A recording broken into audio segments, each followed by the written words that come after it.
الشيطان الرجيم بسم الله الرحمن الرحيم الحمد لله رب العالمين والصلاة والسلام على أشرف الأنبياء والمرسلين وعلى آله وصحبه أجمعين سبحانك لا علم لنا إلا ما علمتنا إنك أنت العليم الحكيم رب اشرح لي صدري ويسر لي أمري واحلل عقدة من لساني يفقهوا قولي اللهم صل على سيدنا محمد الفاتح لما أغلق والخاتم لما سبق ناصر الحق بالحق والهادي إلى صراطك المستقيم وعلى آله وصحبه حق قدره ومقداره العظيم أما بعد Assalamualaikum warahmatullahi wabarakatuh. Alhamdulillah, semati Fadilatul Imam Mengurusi Jawatan Kuasa Surau, tuan-tuan muslimin muslimat yang dirahmati oleh Allah Subhanahu wa taala sekalian. Alhamdulillah, pertama dan selamanya kita mengucap syukur hadirat Allah Taala kerana pada malam ini setelah lama kuliah ni lama dah tak ada. Saya tak dapat mai 2 kali, saya ingat 2 bulan. Waktu kali ni pun pukul 7 tadi baru ingat. Jadi itu kalau tu tuan-tuan minta maaf lah. Itu yang jadi capai apa yang ada. Capai apa yang ada. Saya nak 3 lah. Jadi dia kata anak 3 dia kalut sikit. Okey. Jadi hari ni yang rempit dah ni naik motor lah. Baik. Okey, alhamdulillah. Pada malam ni tuan-tuan, saya ulang sikit daripada kitab sirah berkaitan dengan hadis ifki ataupun fitnah al-ifki.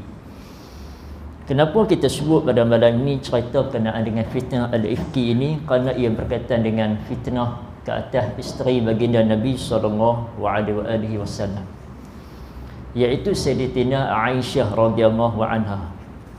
Tuan-tuan yang dirahmati Allah, cerita fitnah ini memang berlaku pada zaman Nabi SAW, walaupun zaman tersebut tidak ada Facebook, zaman tersebut tidak ada WhatsApp, zaman tersebut tak ada teknologi yang cepat sampai. Maka sebab itulah Nabi SAW sebut, tuan-tuan, Innal 'abda liyatakallamu bil kalimah ma yatabayyanu fiha yazillu biha fin nari ab'ada mimma bainal masyriq. Seorang hamba apabila dia bercakap tentang satu perkataan yang dia sendiri tidak selidik akan kebenarannya, maka dia akan tergelincir ke dalam neraka yang jauhnya adalah sejauh arah timur.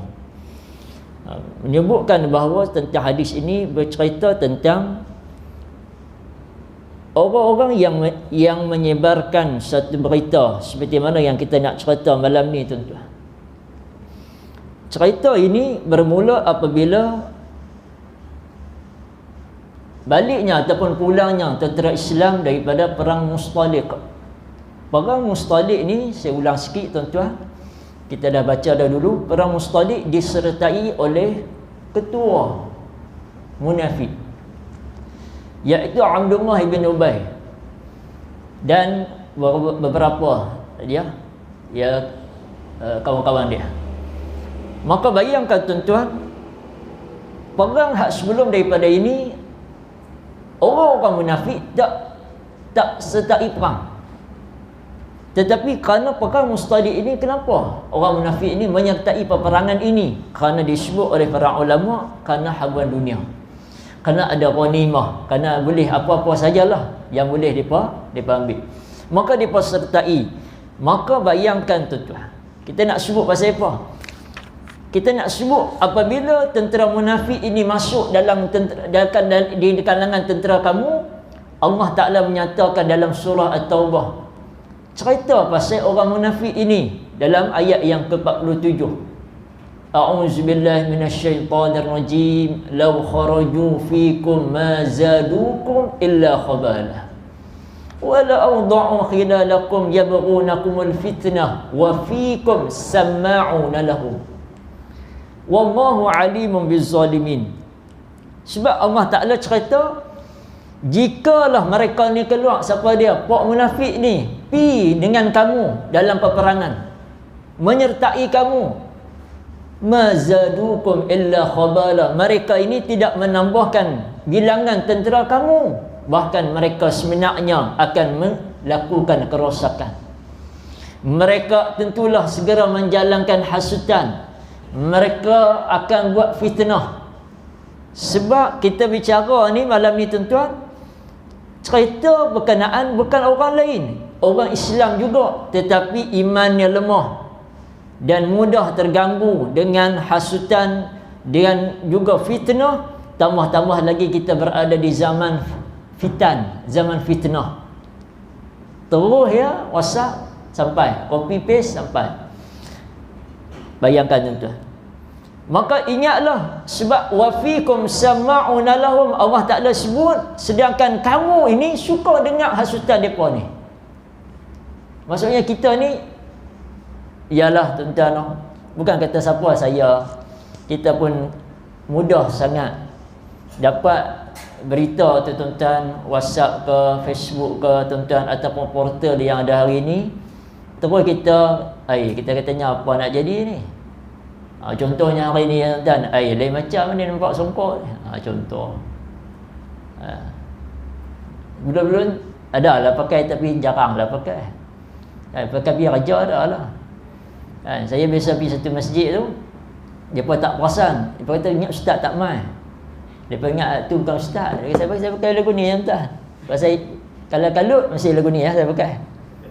Tu kan, kalau kalut. Tak kalut tu insya-Allah lah. Kan? Jadi lagu tu. Maka bayangkan, ni zaman fitan ni berlaku pada zaman kita hari ini.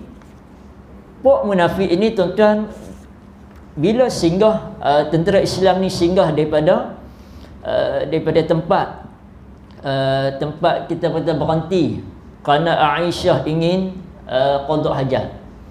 Singgahnya berehat sat tuan-tuan, maka keluarlah Sayyidatina Aisyah tuan-tuan, dan akhirnya nak jadi cerita, Sayyidatina Aisyah tuan-tuan, rantai dia, mana kata rantai dia ni hilang, putih.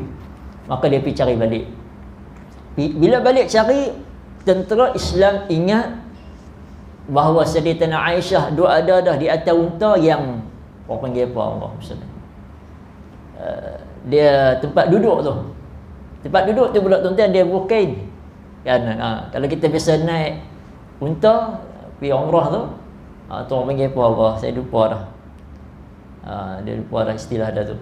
Duduk dalam tu, tuan-tuan biasa naik, kalau tuan-tuan biasa naik unta lah, duduk atas tu kan. Hak ni cerita yang duduk ada tu terbuka, hak ni tu tutup, ada kain. Baik. Maka disangka tentera Islam kata Sayyidatina Aisyah sudah ada dalam kenderaan tersebut. Tiba-tiba tuan-tuan, kerana mengikut logiknya ialah Aisyah ni muda lagi, ringan, jadi ada lah kot. Maka mereka pun pergi. Maka tinggallah Aisyah tuan-tuan, Sayyidatina Aisyah ni tinggal seorang-seorang. Maka apabila tinggal seorang-seorang tuan-tuan, maka mailah sahabat Nabi Safwan ibn Mu'attal radhiyallahu an. Safwan ni dia duduk lorok, dia duduk belakang sekali. Tentera yang akan cek balik kok ada barang tinggal ke apa-apa, dia lah yang akan duduk di belakang. Kan kalau kita panggil apa? Kita marshal kan, marshal tu dia akan pastikan semua duduk bagi elok. Tak ada siapa kena tinggal. Walaupun dia naik motor Kapcan, motor F5 kan, motor apa, duduk belakang. Lalu tu kan. Tak motor hak lain semua pergi lah. Maka dia kata, so cepat, pergi. Dia akan pastikan semua dapat duduk dalam satu soh, maksudnya dalam satu kita konvoi tersebut. Begitu yang kata Safwan duduk belakang. Bila dia tengoknya akan Aisyah radhiyallahu anha, maka dia terus berkata, inna lillahi wa inna ilaihi raji'un. Maka ini isteri Rasulullah sallallahu alaihi wasallam. Maka ia terus menurunkan untanya supaya ditunggangi oleh al-ummul mukminin, mengheret unta tersebut balik ke Madinah. Maka bertemulah balik tentera Islam yang ada satu tempat tuan-tuan, maka terkejutlah orang ramai, kata musannif rahimahullah ta'ala, melihat kedatangan mereka ni. Pasal apa? Pasal orang. Sedangkan tuan-tuan dalam riwayat lain disebut, waktu Safwan bawa ni, sepatah perkataan pun tidak ia ucapkan semasa perjalanan tersebut, kerana nak menjaga tuan-tuan, pasal nak jaga fitnah. Tak bercakap waktu berjalan sampai di tempat perhentian.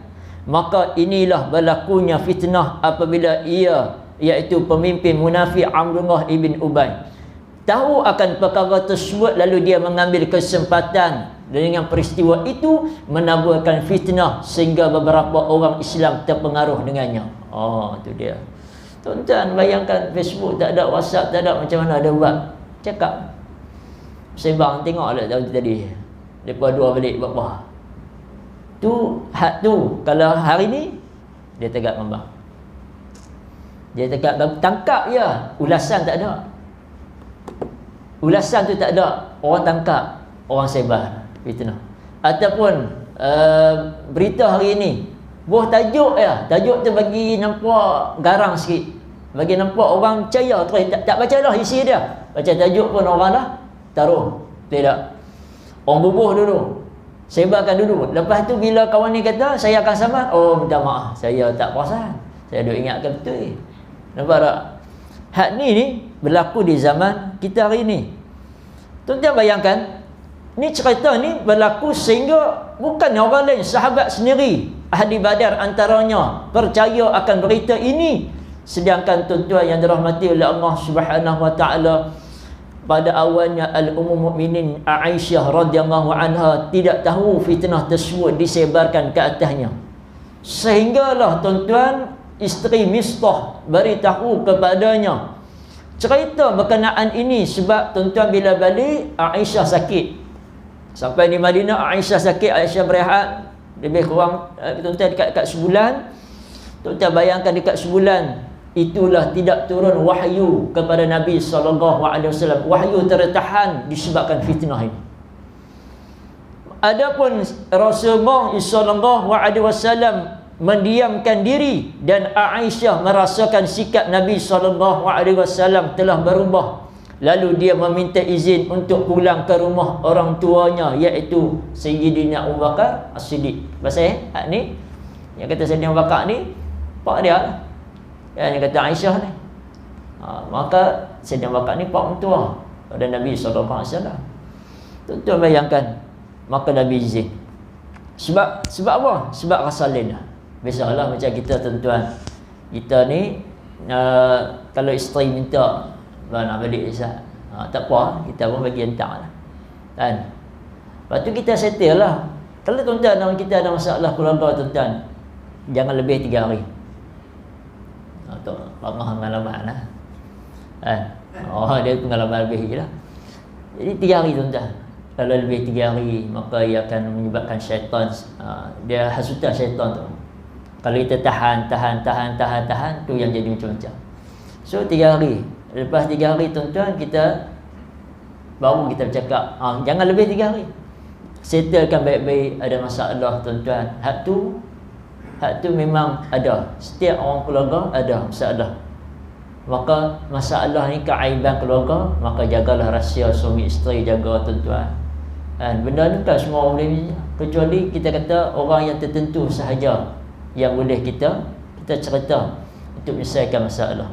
Sebab kita takut fitnah ni. Sebab cerita ni tuan-tuan, kalau dululah, dulu cerita dulu, saya ingat cerita apa? Melodi kot, ada melodi. Waktu saya bila, tak ingat, lama dah, cerita lama. Dan dia pun buat macam mana? Bagi sensasi, pi kawan ni nak cerai, tak cerai lagi, nak cerai. Pi tanya suami cerita lagu ni. Pi isteri cerita lagu ni. Dah kali bercerai. Tu tak bayangkan, patutnya benda ni jaga. Tapi kita sebut zaman fitnah. Takut tuan-tuan, kita salah cerita, kita silap cerita. Patutnya benda ni eloklah. Nak cerai pun cara baik, selesaikan dengan pi mahkamah, pi lah jumpa qadi. Pasal kita nak nikah pun kita pi jumpa elok, tidak pi jabat agama, Maka nak selesai pun, kalau tuan-tuan kata hak ni lah dah, pergi selesai cara baik. Nampak? Pergi selesai cara baik. Bukan dalam Facebook duk cerita, bukan dalam WhatsApp duk cerita, bukan duk cerita dalam tu. Tu cara dia. Maka dia minta izin. Aisyah ni tuan-tuan, dia tak cerita apa. Pasal dia cuma nampak Nabi lain, dia cuma minta nak balik, ya Allah. Nampak? Tu kata isteri yang baik ini, tuan-tuan. Maka tiba-tiba Nabi SAW pergi ke rumah Sayyidina Abu Bakar As-Siddiq radhiyallahu anhu dan bertemu dengan isteri Nabi. Baik. Maka Nabi kata apa? Ya Aisyah, sesungguhnya telah sampai kepada aku berita tentangmu. Jika sekiranya kamu seorang yang bersih daripada fitnah itu, maka Allah akan membersihkan kamu. Jika kamu mengerjakan dosa, maka beristighfarlah dan bertaubatlah kepada Allah, kerana sesungguhnya seorang hamba itu apabila mengaku dosanya kemudian dia bertaubat kepada Allah, nescaya Allah menerima taubat dia. Maka bagi pandangan Nabi ada dua. Sebab Nabi ni tuan-tuan tak dapat berita sahih lagi kerana wahyu tak turun.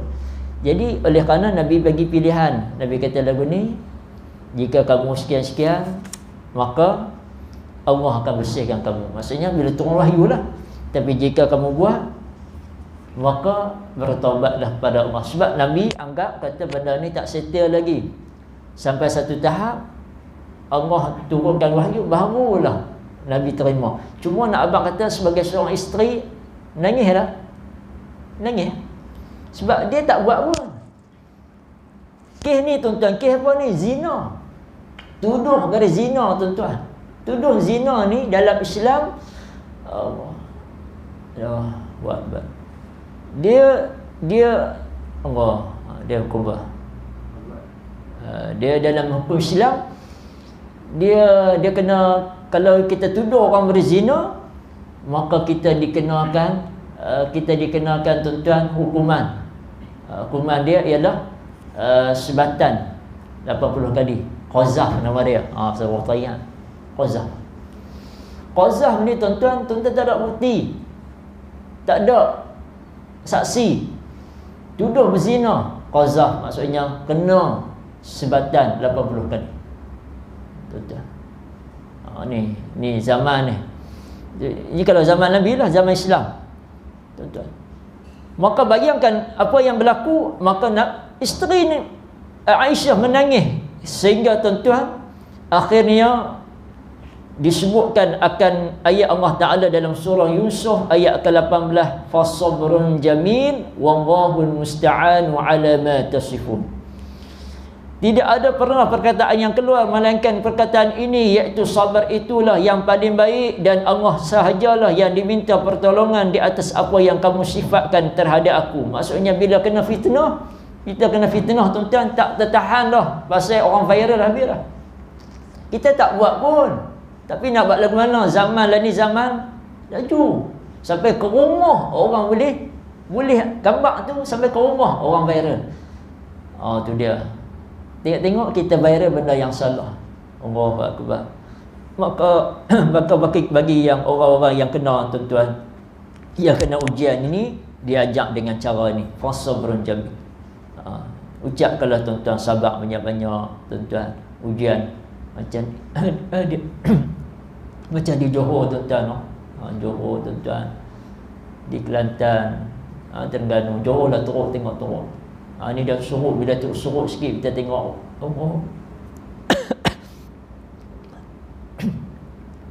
Dahsyat tuan-tuan, dahsyat. Saya tengok sedih. Kadang-kadang kita keluar air mata.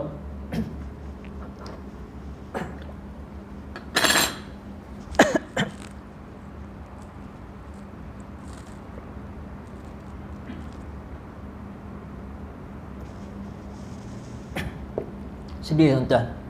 Sebab kita tak kenal pada kita. Hilang habis semua. Tengok gambar pun cukup dah. Cukup tengok gambar. Maka sebab itu sabarlah paling banyak. Sabar paling banyak. Dan kita kalau mampu kalau kita mampu tuan-tuan, kita bantu. Sebab apa?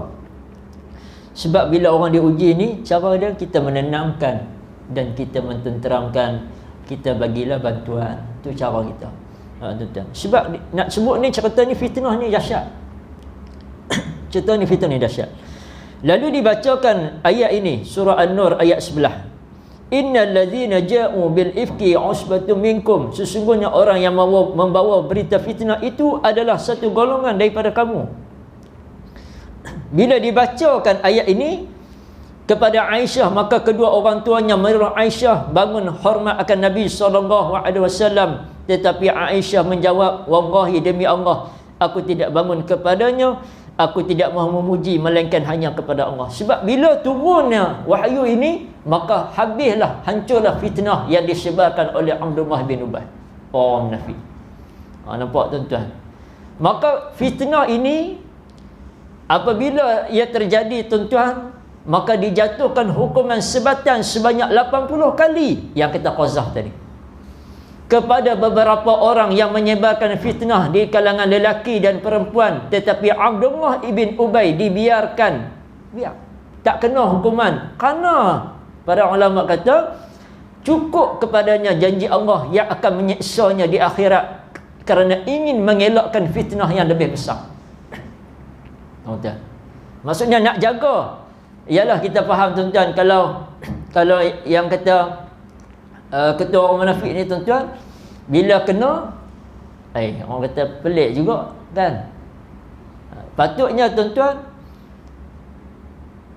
orang yang dengar tadi ataupun sahabat ataupun kita yang hari ini, bila fitnah yang kita tak tahu sahih, caranya ialah selidik. Kita dah baca ayat pun. Ni apa? Ayat tu. Ya, tuan-tuan ingat ayat tu. In ja'akum fasiqun binaba'in fatabayyanu. Bila orang fasik mai satu berita, maka fatabayyanu, maka selidik. Tu cara orang beriman. Maka sebab tu tuan-tuan tengok, maka Nabi nak jaga fitnah yang besar, maka dibiarkan akan janji Allah untuk menyiksa akan Abdullah ibn Ubay. Akan tetapi tuan-tuan tengok, peristiwa ini menjadi ubat yang mujarab. Sebab apa tuan-tuan?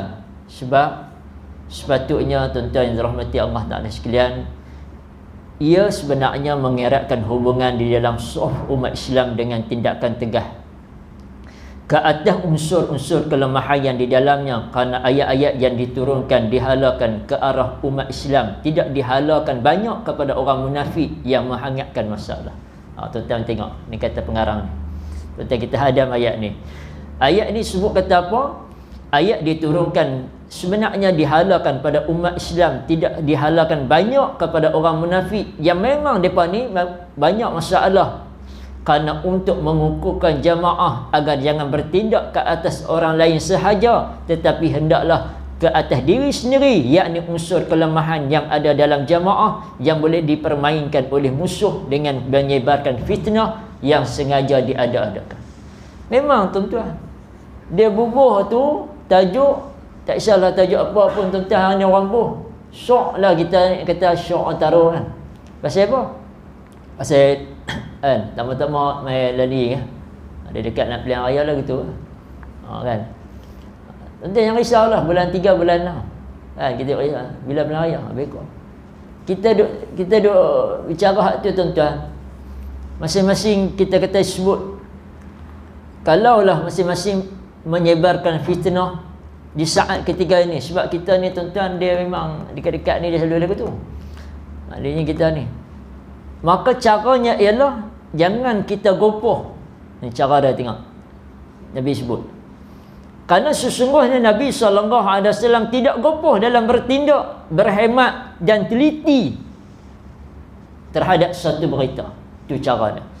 Sebab apabila orang Islam ambil dengar akan hasutan fitnah, maka syoklah buat-buat munafik ini ataupun golongan yang buat fitnah ini, kerana orang duk sebar, orang viral, orang. Tuan-tuan bayangkan, ia akan menyebabkan kita jadi lemah. Ini maksud dia. Maka peristiwa ini terkesan kepada jiwa umat Islam kerana ia datang secara mendadak ketika kesibukan menjalankan tugas jihad fisabilillah dan berdepan dengan musuh yang datang bertalu-talu dengan hebatnya. Tetapi keteguhan umat Islam dan negara Islam yang ditegakkan tidak terjejas sedikit pun, malah menguatkan lagi keimanan kepada Allah Subhanahu Wa Taala. Allahu Akbar. Tuan yang dirahmati Allah Taala sekalian, Cuma kita nak sebut kata apa daripada sahabat yang yang kena ni tuan-tuan, antara sahabatnya yang kita sebut Mistah, antaranya sahabat yang kena sebatan ni adalah sahabat yang menyertai perang dengan Nabi sallallahu alaihi wasallam.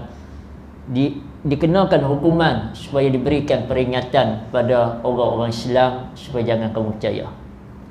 Cuma persoalannya hari ni kita tuan-tuan tak ada.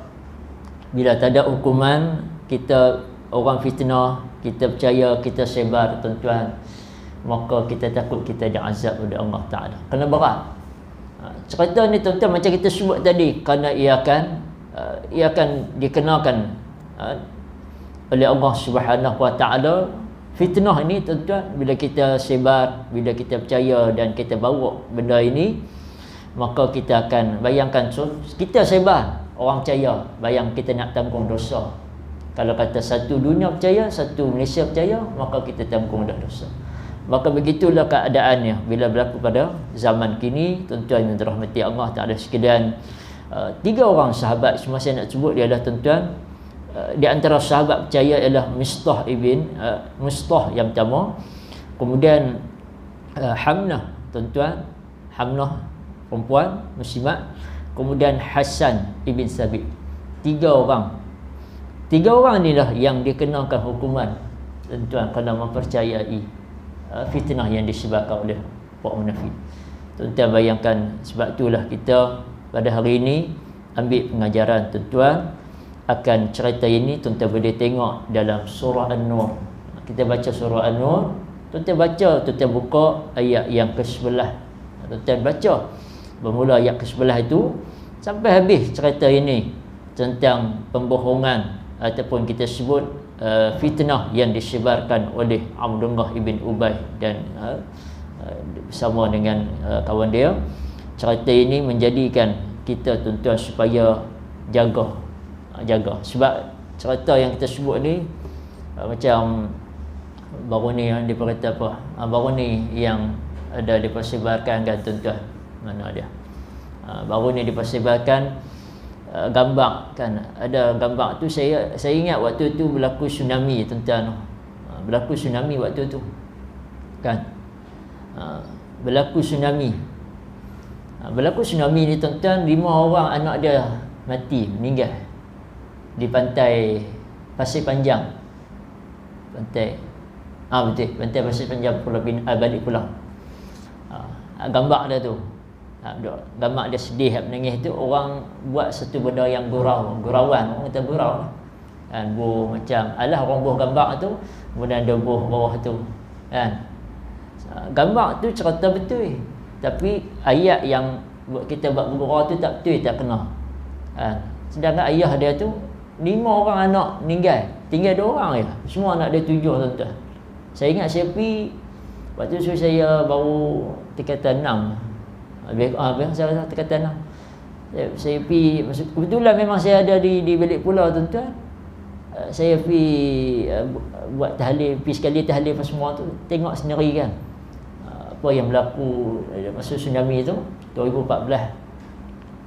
Bayangkan, gambar tu orang viral sampai hari ni. Sedangkan gambar cerita betul. Hilang anak dia 5 orang. Tapi tu yang kata zaman kita tuan-tuan, buah gambar orang. Gambar tu kita tetap gambar apa. Tu sebut. Hari ni barulah ada penulis sahabat kita, dia kata janganlah buat bergurau dengan gambar ni. Apa pun tuan-tuan. Ni cerita ni. Sebab tu fitnah ni tuan-tuan cukup hebat. Jadi samalah kita jaga tuan-tuan. Cerita ni dalam kitab ni dia tak berapa panjang, tapi dalam kitab yang lain dia syarah cukup panjang. Dia cerita satu-satu. Cuma ni ringkasan sahaja. Mudah-mudahan ada manfaatnya tuan-tuan di zaman fitan. Sebab kita duduk zaman fitan, zaman fitnah.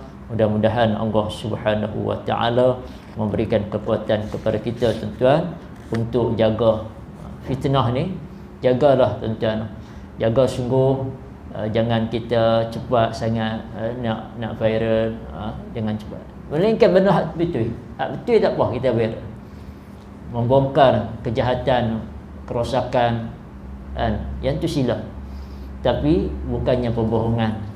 Nampak tak? Bukannya pembohongan. Ataupun kita panggil fitnah yang lebih berat, iaitu fitnah zina. Yang berlaku ni kita cerita tuan-tuan, fitnah zina.